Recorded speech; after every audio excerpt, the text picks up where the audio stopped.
Hello दोस्तों, नमस्कार। मेरे YouTube चैनल PKB गुरुजी में आप सभी लोगों का बहुत बहुत स्वागत है। दोस्तों, आज हम भारत के राष्ट्रपिता कहे जाने वाले महात्मा गांधी जी के जीवन परिचय के बारे में जानेंगे और साथ ही साथ स्वतंत्रता के लिए किए गए उनके अथक प्रयासों को समझने का प्रयास करेंगे। दोस्तों, भारत के राष्ट्रीय आंदोलन में महात्मा गांधी जी का अतुलनीय योगदान है। उन्होंने अपने जीवन में सत्य, अहिंसा और सच्चाई के रास्ते पर चलकर एक ऐसा आंदोलन खड़ा किया जिसके आगे अंग्रेज पस्त हो गए और वो अंत में भारत से भाग खड़े हुए।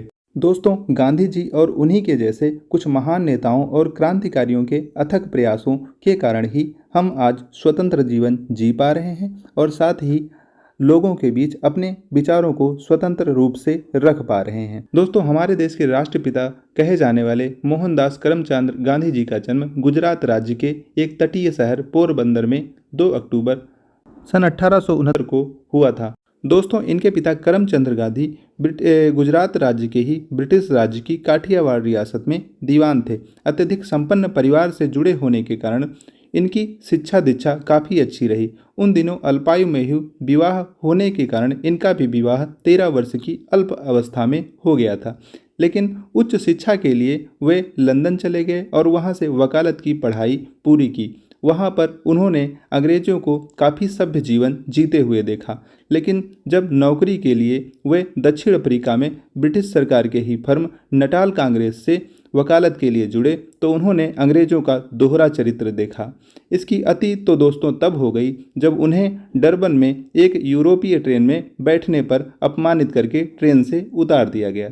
इसी के साथ ही उन्होंने अफ्रीका में ही प्रवासी भारतीयों के अधिकारों के लिए संघर्ष करना प्रारंभ कर दिया। दोस्तों, उनके संघर्ष की सबसे खास बात यह होती थी कि उनका संघर्ष पूरी तरीके से अहिंसक प्रकार का होता था। इसी कारण से दोस्तों उनके आंदोलन को दबाने के लिए अंग्रेजों को बहुत ही ज़्यादा मशक्क़त करनी पड़ती थी। दोस्तों, लगभग 45 वर्ष की अवस्था में वे 1914-15 में पूर्ण रूप से भारत लौटे, जब प्रथम विश्व युद्ध का समय चल रहा था। भारत लौटकर उन्होंने पूरे देश में भ्रमण किया और सभी स्थितियों का जायजा लिया।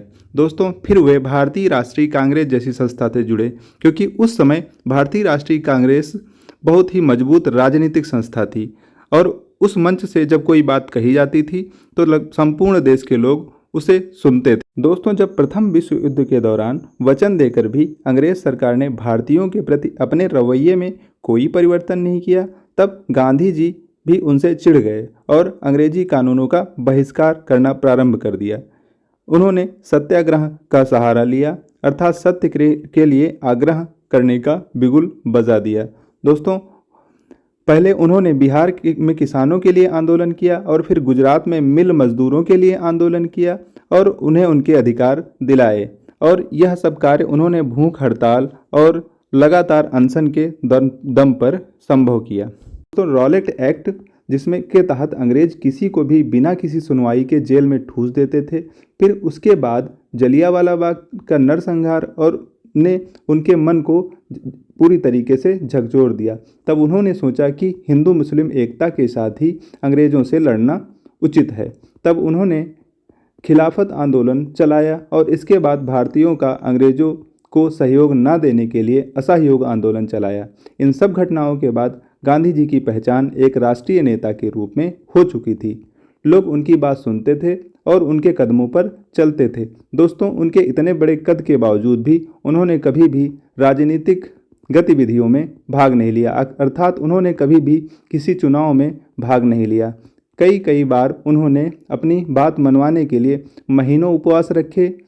दोस्तों, उन्होंने लगभग 300 किलोमीटर से भी अधिक लंबा पैदल मार्च निकाला, वो भी नमक कानून तोड़ने के लिए, जो कि उस समय आम नागरिकों की मुख्य जरूरत थी। तो भारतीयों को जगाने के लिए तथा स्वतंत्रता आंदोलन में उनको भाग लेने के लिए उन्होंने अनेक तरीकों से प्रेरित किया और उस काल में उन्होंने कई पत्र पत्रिकाओं का भी प्रकाशन किया ताकि जनमानस तक स्वतंत्रता के प्रति उनके विचारों को उत्पन्न किया जा सके।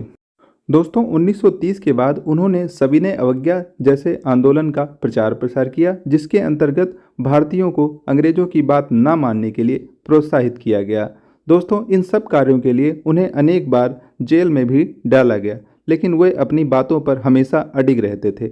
1940 के बाद द्वितीय विश्व युद्ध की स्थितियों को भांपकर उन्होंने अंग्रेजों के खिलाफ भारत छोड़ो आंदोलन का प्रचार प्रसार कराया तथा इसके साथ साथ उन्होंने करो या मरो का नारा भी दिया। इस आंदोलन में उन्होंने हिंसा का सहारा लेने के लिए भी भारतीयों को मना नहीं किया।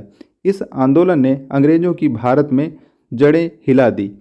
दोस्तों, द्वितीय विश्व युद्ध में ब्रिटेन भी काफ़ी कमज़ोर हो गया था। युद्ध खत्म होते होते तथा उस समय के ताकतवर देशों अमेरिका और रूस के दबाव के चलते अंग्रेजों को भारत सहित अपने तमाम उपनिवेशों को आज़ाद करने के लिए मजबूर होना पड़ा।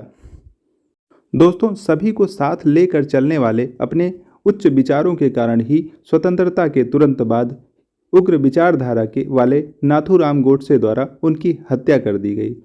दोस्तों, उनके विचारों में यह अच्छाई थी कि वे हमेशा समाज के दबे कुचले लोगों की बात करते थे, चाहे फिर वो शुरू में मुसलमानों की प्रति उनका रवैया हो या फिर बाद में हरिजनों की हिमायत करना हो।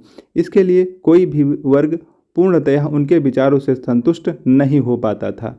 अपने इन्हीं विचारों के लिए ही तो संपूर्ण विश्व आज भी उन्हें याद करता है और वे भारत के राष्ट्रपिता कहे जाते हैं। दोस्तों, आप लोगों ने देखा होगा कि आज के लोग अपने अल्प ज्ञान के कारण तुरंत ही महात्मा गांधी जैसे लोगों की बुराई करने लगते हैं। मेरे विचार में पहले उनको तत्कालीन समाज को साथ लेकर उनके उस समय के प्रयासों को समझने की आवश्यकता है और फिर उनको उनके जीवन का मूल्यांकन करने का अधिकार होना चाहिए। लेकिन हमारा समाज ऐसा है कि उनको किसी की 100 अच्छाइयों के आगे एक बुराई पहले नज़र आती है और नतीजा यह निकलता है कि वे लोग संपूर्ण इंसान को ही गलत ठहरा देते हैं।